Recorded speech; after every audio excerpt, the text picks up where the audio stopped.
ingaruka ya mbere ni ukwamburwa ijambo, haba mu maso y'Imana cyangwa mu maso y'abantu. Ingaruka ya kabiri ni ugutinda gusohora kuri iryo sezerano. Ingaruka ya gatatu ni ukudasohora kuri iryo sezerano. Ayo maraso n'aya Yesu, cya kiganza nacyo nike, wa mutima w'imbabazi nyinshi nawo, Yesu Kristo. Twongeye gushima Imana, Imana yaturinze tukaba tugihumeka umwuka w'abazima. Ndashima Imana ingaruye kuri iyi televiziyo kugira ngo tuganire ijambo ry'Imana. Reka dutangire dusenga. Uwiteka Mana yacu, turagushimye turaguhimbaje, turagushimye kubw'uburinzi bwawe buhambaye, turagushimye ko warwanye na Satani ukamunesha ubwo yaduhigaga, ubwo yahigaga ubugingo, ubwo yahigaga imibiri, waramunesheje, none duhagaze turi bazima. Ndagushimye rero ku bw'aka kanya umpaye ko kuvuga ijambo ryawe. Sengeye umuntu wese uzaryumva kugira ngo rizagira icyo rimarira ubugingo bwe. Ijambo ryawe ngo rireza, rizamweze. Ijambo ryawe ni indererwamo, reka bazaryumva bazaryireberemo. Ijambo ryawe ni umutsima, reka bazaryumva rizababera umutsima utunga ubugingo. Tugiye gusangira ijambo rero, reka bigisha umwigisha agabane n'abigishwa, twese dufashirizwe hamwe. Tubisenze twizeye mu izina ry'Umwami wacu Yesu Kristo, amen. Nongeye kubasuhuza mu izina ry'Umwami wacu Yesu Kristo, kandi nongeye gushima Imana yaturinze, nongeye gushima Imana yakurinze nawe ukaba ukiri muzima. Imana ishimwe rero kubwo intambara nini n'into iturwanirira. Tugiye gusangira ijambo ry'Imana rifite intego ivuga ngo ingaruka zizanwa no kutizera. Ingaruka zizanwa no kutizera. Bibiliya isobanura kwizera. Hari ukuntu Bibiliya isobanura kwizera. Reka tubanze tumenye ngo kwizera ni iki. Bibiliya iratubwira ngo kwizera ni ukumenya rwose ibyiringirwa, udashidikanya ko bitazabura kuza, kandi niko kuduhamiriza ko ibyo tutareba ari iby'ukuri. Kwizera ni uguhamanya n'umutima wawe ko ibyo utareba ari iby'ukuri. Kwizera ni uguhamanya n'umutima wawe ko icyo Imana yakubwiye nubwo utabona inzira kitazabura kuza. Kwizera ni ukwemeranya n'Imana ko ikikubwiye kizaba nubwo wowe ubona nta nzira, nubwo wowe ubona bitashoboka. Tugiye kureba ku ngaruka zizanwa no kutizera. Bibiliya iratubwira ngo hahirwa uwizera ko ibyo yabwiwe n'Umwami Imana bizasohora. Umuntu utizera rero icya mbere nta n'amahirwe aba afite. Umuntu wizera ko ibyo yabwiwe n'Umwami Imana arahirwa, kubera ko Imana itabeshya kandi itivuguruza. Tugiye kureba rero ingaruka zigera kuri 3 zizanwa no kutizera. Kadusoma ijambo ry'Imana. Ingaruka ya mbere turayisanga muri Luka igice cya mbere umurongo wa 19 kugeza kwa 20. Reka dusome. Marayika aramusubiza ati, ndi Gaburiheli uhagarara imbere y'Imana, kandi natumwe kuvugana nawe ngo nkubwire ubwo butumwa bwiza. Nuko dore uragobwa ururimi kandi ntuzabasha kuvuga kugeza umunsi ibyo bizasohoraho, kuko utemeye ko amagambo yanjye azasohora mu gihe cyayo. Aya magambo dusomye ni marayika Gaburiheli yabwiye Zakariya. Zakariya ni se wa Yohana umubatiza. Zakariya we n'umugore we bakiranukiraga Imana, babaho igihe kinini basenga basaba urubyaro. Bageraho babona bageze mu zabukuru, baravuga bati tuzakomeza dukorera Imana, ubwo nta kibazo, ntiyatugeneye umwana. Ariko bari bafite isezerano yuko bazabyara. Umuntu usenga bafite isezerano. Noneho igihe kigeze, marayika Gaburiheli arazabwira Zakariya ati, rero nkutumweho ndagira nkubwire ko umugore wawe agiye gusama inda Elizabeth, akazabyara umwana w'umuhungu, uzamwite Yohana. Uyu mugabo ahita abishidikanya. Uyu mutambyi mukuru Zakariya arabishidikanya. Noneho abishidikanyije, marayika aramubwira ngo kuko utabyizeye urahita ugobwa ururimi. Ingaruka ya mbere izanwa no kutizera nuko wamburwa ijambo.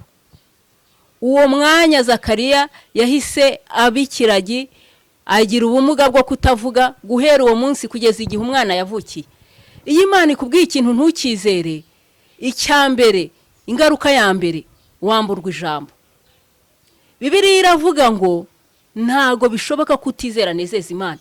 Nimba rero utizeye icyo Imana avuganye nawe, nta jambo ufite imbere yayo, nuza kuyisenga wibwira ngo Mana urabona ibi nibi, nkorera iki niki, kandi utizeye icyo yakubwiye, ntago izakumva. Nta jambo ufite imbere yayo, nta jambo ufite mu matwi yayo, kubera ko bidashoboka kutizera nezeza Imana. Ntago rero utanezeza Imana ntiyakubonera umwanya wo kukumva, utanezeza Imana ntiyabona umwanya wo kwita ku byawe. Rero ingaruka ya mbere yo kutizera, wamburwa ijambo. Nkuko se wa Yohana Zakariya yambuwe ijambo ngo aragenda abikiragi kuzageza igihe umwana yavukiye. Umwana amaze kuvuka hageze igihe cyo kujya kumwita izina, ngo nibwo babajije nyina w'umwana izina, aravuga ngo ni Yohani. Baramubwira ati Yohani rero iryo zina ntago riri mu gisekuru cyacu, ntibishoboka. Ngo se Zakariya afata urwandiko agiye kwandika izina, ngo maze ahita agobotoka, arongera aravuga. Ariko yazize iki? Kutizera ko ibyo yabwiwe n'umwami Imana bizasohora, bituma atagira ijambo mu bantu ndetse n'imbere y'Imana, kubera ko ni marayika wari umukubise urwo rushyi. Ni ukuvuga ngo icyo gihe ntiyarishimiwe n'Imana. Iyo utizera rero nanone ubura ijambo mu bantu, uhora uri umunyamaganya, ntiwakomeza abandi. Imana irakubwira ngo ndakugaburiye mwana wanjye, ugasonza. Wamara gusonza, kubera ko utizeye ko Imana avuganye nawe izagusubiza, ukajya wirirwa gusabiriza mu baturanyi, wohereza ama message. Abo bantu rero wagiye gusabirizaho, ntago uzababwira ko Imana ikomeye ngo bazakumve, ntago uzababwira ko Imana igira neza ngo bazabyemere. Icyo gihe nta jambo uba ugifite muri bo, ntago uzavuga imbaraga z'Imana ngo byemerwe. Kubera iki?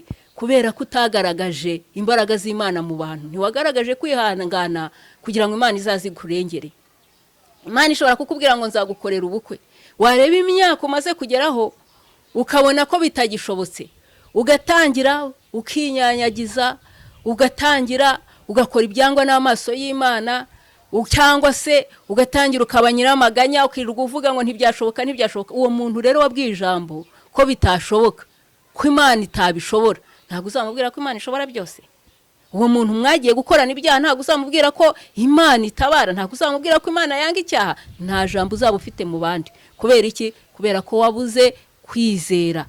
Ingaruka ya mbere yo kutizera ni ukwamburwa ijambo.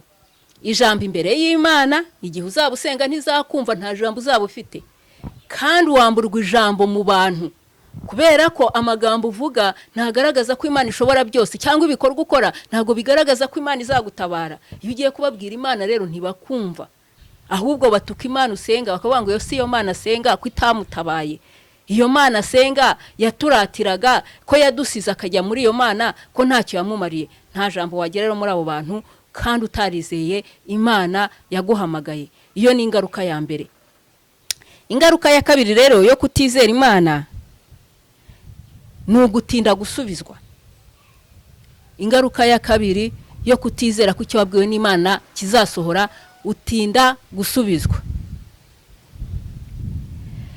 Turebye inkuru za Sara na Aburahamu, Imana yabemereye umwana, ibemerera umwana, ibabwira ko izabaha umwana w'umuhungu, ibwira Aburahamu ko izamuha umugisha uturutse mu rubyaro rwe, irabimubwira kenshi, yewe imwereka n'ibigereranyo, iramubwira uti genda ku mucanga, nubasha kubara umucanga nibwo uzabasha kubara urubyaro rwawe.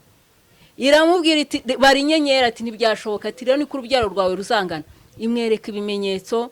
Ariko Aburahamu igihe kigeze, abonye imyaka imaze kuba myinshi, we ntiyarabuze kwizera cyane. Ariko Sara we yarakubuze. Arangije aragenda aramubwira ati Aburahamu mugabo wanjye, Imana yatwemereye umwana, kandi urabona ko nge nacuze, nageze mu gihe naracuze, ngeze mu gihe cyo kutabyara. Birashoboka ko Imana yatubwiye umwana, ariko akaba ari komoka muri wowe, nta mugabo usaza, wowe genda wegera umuja wanjye mubyarane, uwo mwana azitwa uwanjye kuko azavukira ku bibero byanjye. Sara abura kwizera ko Imana yamubwiye kizasohora kubera ko yari amaze gucura. Birashoboka ko yari acuze ageze nda mu myaka 60 kuko abakera barambaga kuturusha. Tubare ngo yacuze ageze ku myaka 60. Abonye 60 igeze aravuga ati ntibigishobotse, dore maze umwaka yenda ntajya mu mihango, n'uwa kabiri urageze ntajya mu mihango, rero ntibigishobotse kandi dukeneye umwana, kandi Imana yavuze umwana, reka dushaka umwana. Abuze kwizera yicira izindi nzira, izindi nzira. Muzi ko havutse Ishimayeli, ntitugiye kubivugaho cyane, ariko nubwo yabuze kwizera akajya kwibyarira Ishimayeli waje no kubabera ikigeragezo kugeza n'uyu munsi, yaje kubyara atinze. Birashoboka ko muri iyo myaka 60 ariho Imana ari kumuha urubyaro akimara gucura, ariko kuko yabuze kwizera, Imana yaramubwiye iti noneho wanze kwizera ufite 60 uzabyara ufite 90 kugira ngo umenye ko imbaraga zanjye zikomeye. Buriyo yizera agakomeza kwizera gicura, yari kubyara ataragera mu myaka 90 nawe akazibonera abuzukuru be. Ariko kubera ko yabuze kwizera ko Imana avuganye nabo kizasohora, yatanze umuja we barabyarana, ariko Imana yavuze iragisohoza, igisohoza ariko bitinze cyane. Ntago Sara yigeze abona umukazana we. Bibiliya ivuga ko yapfuye mbere. Bibiliya itubwira ko Sara yapfuye mbere yuko Isaka ashaka. Ni ukuvuga ngo ntiyabonye n'umwuzukuru we. Bitewe n'iki? Bitewe nuko atizeye ko icyo yavuganye n'Imana kizasohora. Iyo Imana ikubwiye ikintu ntukizere, ishobora gutinda kugisubiza, bitewe nuko icyo kintu n'ubundi nigikora kizazana benshi ku Mana. Kubera ko icyo kintu nikigusubiza, Imana irabonamo inyungu nyinshi ku bwami bwayo. Sara rero kubera ko muri we hagombaga kuvamo umwana w'igitangaza, uwo amahanga yose azaboneraho umugisha, byabaye ngombwa ko Imana iramutinza bigera ku myaka 90 aho noneho bitagishoboka, aho wavuga ngo byaranze burundu. Aho ngaho Imana wari iseruka kugira ngo yereke Sara ko ari inyembaraga. Nubwo yacitse intege ageze kuri 60 yashoboraga kubikora, ariko kubera ko atizeye yabikoze, none yageze muri 90 aho bitagishoboka. Nawe hari yaribagiwe yumva ko bitagishoboka, kubera ko ngo marayika yaraje abwira Aburahamu ngo umwaka utanka iki gihe Sara azaba akikiye umuhungu, ngo araseka. Buriya yaravuze ati bitarakozwe mfite 50 nibikorwe mfite 30, ubu bigiye gukorwa mfite 90, ngo araseka. Kubera iki? Kuko yumvaga ibyo bintu bitumvikana. Nagira nkubwire ngo iyo utizeye icyo Imana yakubwiye, ishobora kugitinza ikazakiguha hahandi uvuga uti ubanza nta nicyo cyari kikimariye. Ishobora kukiguha gitinze kugira ngo ikwereke ko cya gihe mbere burya iyo wizeye ari kubikora, ariko reka kwereke ko n'igihe byapfuye byaboze nabwo yabikora. Iyo wanze kwizera icyo Imana yavuganye nawe, iragitinza ikazakiguha nawe noneho waravuze uti ntibigishobotse, biranze ahari, cyangwa handi uvuga uti Mana narakubabariye ntibikemeye, ubwo niyakiriye kutazashaka, niyakiriye kutazashira inzara, nariyakiriye. Hahandi uvuga ngo nariyakiriye, Imana ikaza none igakora kugira ngo ikwereke ko buri yuza kubyizera mbere iba yarabikoze, kuko ibikoze noneho bigaragara ko nta n'inzira, nkaho bitagishoboka. Iyo rero wanze kwizera Imana hakiri kare, ishobora gutinza cyane isezerano ryawe. Ingaruka ya mbere ni ukubura ijambo mu bandi ndetse n'imbere y'Imana. Ingaruka ya kabiri ni ugutinda gusubizwa. Tugiye kureba ingaruka ya gatatu iterwa no kutizera ko icyo wabwiwe n'Umwami Imana kizasohora. Ingaruka ya gatatu rero ni ukutabona ibyo wasezeranijwe. Iyo utizeye Imana ikubwiye ikintu ukanga kukizera, hari ingaruka ikomeye yo kutabona icyo wasezeranijwe. Kadusome ijambo ry'Imana mu Bami ba kabiri igice cya 7 umurongo wa 2. Ngo ariko umutwara umwami yegamiraga asubiza uwo muntu w'Imana ati, mbese naho Uwiteka yakingura amadirishya yo mu ijuru, bene ibyo byabaho? Aramusubiza ati, uzabirebesha amaso ariko ntuzabiryaho. amena. Aya ni amagambo Imana yabwiye cyangwa umuhanuzi yabwiye umugaragu wa Ahabu, ngo umugaragu yegamiraga.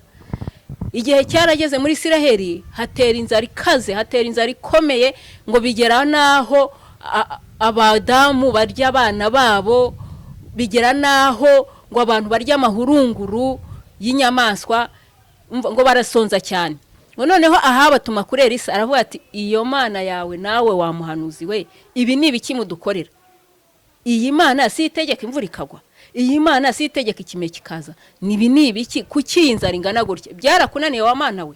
Ngo Elisa ahita ajya mu mwuka aramubwira ngo ejo nk'iki gihe nka mironko yenda y'akawunga izaba igura igiceri kimwe, yenda mironko y'umuceri izaba igura ibiceri 2.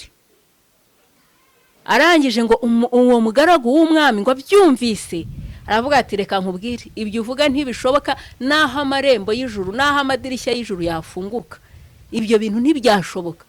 Abura kwizera, aravuga ati n'ijuru bwaryo ntiryabishobora. Ngo umuhanuzi ahita amubwira ijambo rivuye mu kanwa k'Imana rinyuze mu muhanuzi, aramubwira ngo uzabirebesha amaso ariko ntuzabiryaho, kuko wananiwe kubyizera. Hari igihe Imana ikubwira ikintu ukananirwa kucyizera, ukavuga ngo naho ijuru ryafunguka, ngo naho Yesu yaza, ukanga kucyizera. Bene icyo kintu ntushobora kukibona. Ikintu Imana ikubwira ukumva ubuze kwizera rwose, ukajya muri famiye, ukajya mu gisekuru, ukavuga ati ibyo bintu ntawe byigeze bibaho iwacu, ukanga kubyizera, uhise ujya mu ngaruka zo kutazakibona. Hari ikintu rero Imana yakubwira ukanga kucyizera, nayo ntizirirwe ikiguha, ntuzirirwe ukibona, bitewe no gushidikanya kwinshi wagize muri wowe, cyangwa bitewe nuko icyo ngicyo kugikora kuba Imana yarigiye kukigukorera na avantage yawe, ni ku nyungu yawe, si cyane cyane ku murimo w'Imana. Imana irimo irabona si umurimo wayo cyane uzahabwa icyubahiro, n'ubundi ni wowe uzahabwa icyubahiro. Kavuga iti kuko wanze kucyizera ntacyo nzaguha. Rero iyo ni ingaruka ikomeye y'umuntu wanze kwizera ko yavuganye n'Imana kizasohora. Imana nikubwira ikintu ukanga kucyizera, umenye ko wowe ukisha ubwawe, ugikuyeho ubuzima, ugiciye umutwe, uravuze ngo ntikikabeho, kubera ko wanze kwizera ko icyo ubwiwe n'umwami Imana kizasohora. Bibiliya iravuga rero ngo hahirwa umuntu wizeye ko icyo abwiwe n'umwami Imana kizasohora. Witonde rero, witonde utazasuzugura imvugo y'Imana, utazanga kwizera icyo Imana ikubwiye ukazakibura, ukabeshyira abahanuzi ngo bakuvangiriwe, ariko mu by'ukuri Imana yabikubwiye ifite gahunda yo kubiguha, ariko wowe kuko wanze kubyizera ntibisohore. Izo ni ingaruka 3 rero tubonye zizanwa no kutizera Imana. Ingaruka ya mbere ni ukwamburwa ijambo, haba mu maso y'Imana cyangwa mu maso y'abantu. Ingaruka ya kabiri ni ugutinda gusohora kuri iryo sezerano. Ingaruka ya gatatu ni ukudasohora kuri iryo sezerano. Kutizera rero ni bibi, reka turekera aha. Yesu abaho umugisha, wowe wumvise iri jambo Yesu aguha umugisha, kandi ufate icyemezo uyu munsi cyo kurwanya kutizera muri wowe. Ufate icyemezo cyo gusenga kugira ngo Imana ikongerere kwizera muri wowe, kugira ngo icyo wavuganye n'Imana kizasohore. Yesu aguha umugisha. Reka dusenge. Mana, ndagushimye, ndaguhimbaje, ndagushimye ku bw'aka kanya, ndagushimye ku abantu bumvise iri jambo, ndagushimye Mana, ndaguhendahenze rero ngo iri jambo rigira icyo rikora mu mitima yacu, abaryumvise n'abazaryumva ndetse nanjye turisangiye, rigira umumaro mu bugingo bwacu. Utwongerera imbaraga zo kwizera, utwongerera imbaraga zo kwemera ko icyo twabwiwe n'umwami Imana kizasohora. Umugisha rero buri muntu wese ufashe icyemezo kandi utarafata icyemezo, Mwuka wera ukomeze kumwigisha kurushaho. Bisenze mbyizeye mu izina ry'umwami wacu Yesu Kristo. Amen.